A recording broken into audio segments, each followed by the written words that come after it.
Hello friends, welcome back to my channel. I hope आप सब ठीक होंगे। तो फ्रेंड, इस वीडियो में हम बात करेंगे हमारी डम्भावना मैडम की पीआर टीम के बारे में कि अब फिर से वो एक्टिव हो चुकी है। कुछ पीआर टीम है और कुछ ब्लाइंड फॉलोअर्स भी हैं जिनकी एक्टिविटीज़ जो मैंने नोटिस की है उस पर बात करेंगे। साथ में ये भी बात करेंगे कि इतने सालों से मैडम का यहाँ मतलब मुंबई में रहते हुए भी कोई ऐसा ख़ास दोस्त नहीं इतने बन पाए कि मैडम फेस्टिवल में उनके साथ इंजॉय कर सके या फेस्टिवल में वो उनके साथ टाइम स्पेंड कर सके, चाहे ढंभावना मैडम हो चाहे कविनाश सर हो। और अंकल जी आंटी जी के बारे में भी थोड़ी सी बात करना चाहूँगी कि मैडम जी का मानना है कि जी मम्मी पापा जी जो हैं वहाँ पर बहुत खुश हैं। जब मैडम जी ने ये बात कही मम्मी जी पापा जी बहुत खुश हैं वहाँ पर, हम क्यों यहाँ पर उदास होते हैं उनकी याद में, तो इससे कुछ चीज़ें क्लियर होती हैं कि देखो, आपने देखा कि उनको बहुत सारे कमेंट्स आ रहे थे कि कम से कम फेस्टिवल तक तो आंटी जी और ही रुक जाते, ऐसी क्या जल्दी थी। मैंने भी पहले वीडियो बनाई कि अचानक से उनको क्यों जाना पड़ा। ट्रैवल करके आए थे, जबकि ये खुद कह रहे हैं हम बहुत ज़्यादा टायर्ड थे क्योंकि हेक्टिक शेड्यूल था। उसके बाद अचानक से क्यों चले गए। और देखो, जो एनालाइज लोग करते हैं उसी के बारे में लोग बात करते हैं। जब आपने मैनिफेस्टेशन की बात की थी डॉल की बेबी के लिए, तो लोगों ने बहुत आपको साथ भी दिया था, लोगों ने आपके लिए ब्लेसिंग्स भी दी थी। जब आप ये बात करते हो कि मम्मी जी पापा जी हमारे को छोड़ के चले जाते हैं, हम बहुत दुखी हैं, तो लोग ये भी बात करते हैं कि वो इसलिए चले जाते हैं क्योंकि वहाँ ज़्यादा खुश रहते हैं। यहाँ पर आप लोग उनको हर चीज़ के लिए टोकते हो, चाहे खाने के लिए हो, चाहे बैठने के लिए हो, और चाहे चाहे कपड़े पहनने के लिए हो। तो वो चीज़ वो नहीं एडजस्ट करते, उनको नहीं अच्छा लगता, तो वो इसलिए चले जाते हैं। पर फेक पीआर की कुछ चीज़ें मेरे को अच्छी नहीं लगती, जो कि मतलब बिना सोचे समझे ये बात करते हैं कि भैया हमारी जो मैडम है वो बड़ी शरीफ हैं, हमारी मैडम को लोग बहुत तकलीफ देते हैं, हमारी मैडम का पीछा छोड़ दो। मतलब ऐसी बातें चलती हैं। आपने देखा कि बहुत दिनों से चल रहा था कि भैया ट्वीटी नहीं आई, ट्वीटी नहीं आई, जबकि आपको याद होगा कि अब जब ये होली व्लॉग आया उसमें भी मैडम जी अकेली थी। लास्ट में कविनाश 2.0 आए जो कुछ बैग मतलब थैली सी पकड़े हुए थे, जो सब लोग समझ गए थे कि चलो पार्टी वार्टी हुई है इनकी, ठीक है, ये उनका पर्सनल मैटर है जिस पे बात हुई है। मैडम छुपाना चाहती है तो छुपाए। पर कई चीज़ें होती है मैडम जो कहती हैं कि मैं गिफ्ट नहीं बताऊंगी, कविनाश 2.0 का मैं गिफ्ट नहीं बताऊंगी। पर गिफ्ट नहीं बताते बताते भी सारी हिंट्स दे देती है और सामने आ जाता है कि लोग जान के कमेंट करें। जान के देखो, कमेंट्स आएंगे तो इंगेजमेंट आएंगे तो व्यूज़ आएंगे, क्योंकि व्यूज़ तो ऑलरेडी डाउन हो चुके हैं। व्यूज़ डाउन होने के साथ साथ मैडम तो बहुत टेंशन में है। पर जो उनके ब्लाइंड फॉलोअर्स हैं उनको कोई टेंशन नहीं, वो तो सीधा कहते हैं नहीं देखना तो मत देखो, यहाँ से जाओ, पंचायत करने की ज़रूरत नहीं। अगर जो इनको ये ट्रोलर्स का नाम देते हैं या हेटर्स का नाम देते हैं, अगर वो पंचायत कर रहे हैं, अगर वो इनको हेट फैला रहे हैं, तो हमारी जो डम्भावना मैडम है स्पेशली, जो आप लोगों को बड़ी ही ज़्यादा मतलब शरीफ, बहुत प्यारी, बहुत अच्छी, संस्कारी लगती हैं, वो क्या आपको प्रवचन देती हैं? वो आपको क्या शांति के पाठ पढ़ाती हैं? आप लोग तो ऐसे अचीवमेंट कर रहे हो ट्वीटी का आना, जैसे कि मैडम ने नोबल पीस प्राइज़ जीत लिया हो, किसी 2 कंट्री के बीच की वॉर रुकवा दी हो, ऐसा उनके पीआर टीम को खुशी मिली हो। मैं बहुत सारे कमेंट्स पढ़ रही थी जिसमें आया था हमारी मैडम को अब क्यों तंग कर रहे हैं, कौन तंग करेगा, अब ट्रोलर्स कौन-सी नई चीज़ सीखेंगे, हमारी मैडम तो अपने घर की सब चीज़ दिखाती है, पर उनकी मर्ज़ी वो क्या दिखाएँ, वो क्या ना दिखाएँ। बिल्कुल सही कह रहे हैं आप, उनकी मर्ज़ी वो जो दिखाएँ, जो ना दिखाएँ।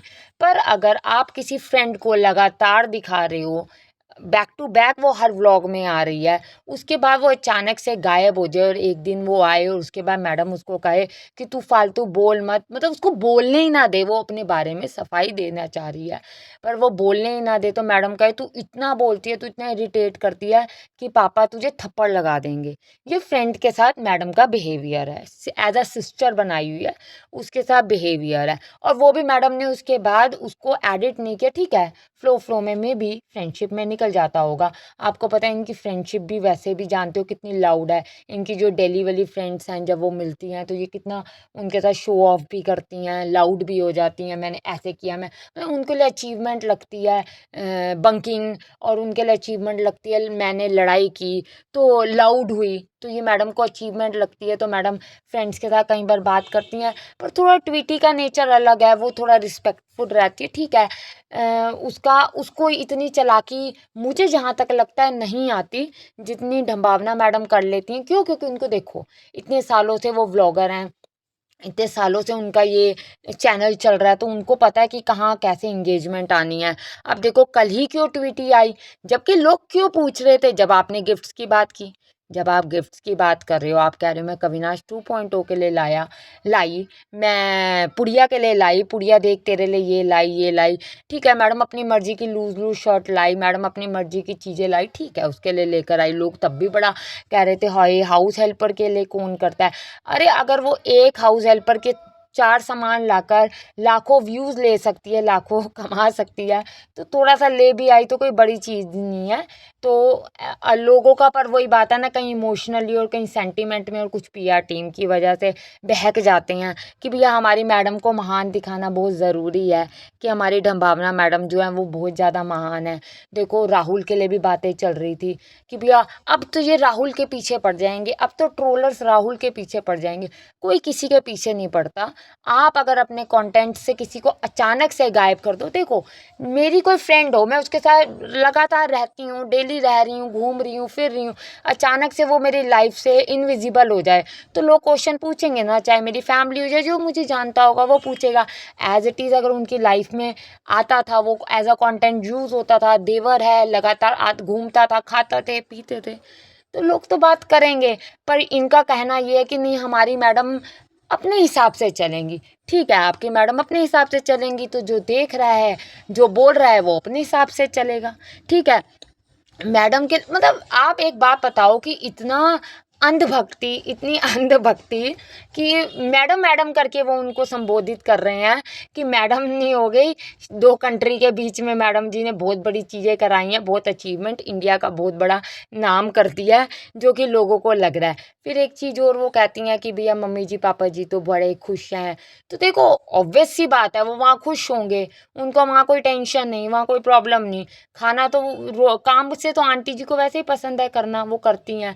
मकान की बात हो तो कितनी बार कह चुकी हैं कि छोटा पड़ता है, छोटा पड़ता है। आपने देखा उन्होंने अपने अलमीराज पे बर्तन रखे हुए हैं, उन्होंने बेड में डाले हुए हैं, क्योंकि स्पेस कम है उनका, वो घर दिल्ली वाला बहुत छोटा है, तो वहाँ भी कविनाश जी जो हैं और उनके बेटे वो अपनी ज़िद करते हैं।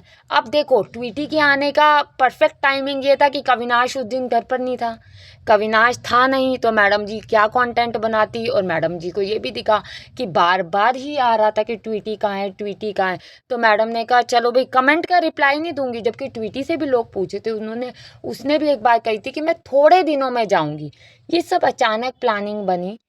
क्यों अचानक प्लानिंग बनी? क्यों? क्योंकि ट्वीटी से भी लगातार लोग पूछ रहे थे, यहाँ भी मैडम से पूछे तो उन्होंने कहा आ जाओ, आज कविनाश घर पे नहीं है तो आज ही आ जाओ, आज ही मेरा कंटेंट भी शूट हो जाएगा और मैं अच्छी भी बन जाऊंगी, सच्ची भी बन जाऊंगी।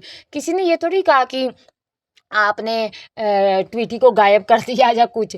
ये तो ये बात चल रही थी कि अगर वो होली वाले दिन आपसे नहीं मिल सकती थी, आप तो जाके मिल सकते थे, आप तो घूम सकते थे उसके साथ, उसके हाउस हंटिंग के लिए आप मदद कर सकते थे, जैसे उसने आपके लिए बहुत हेल्प की थी।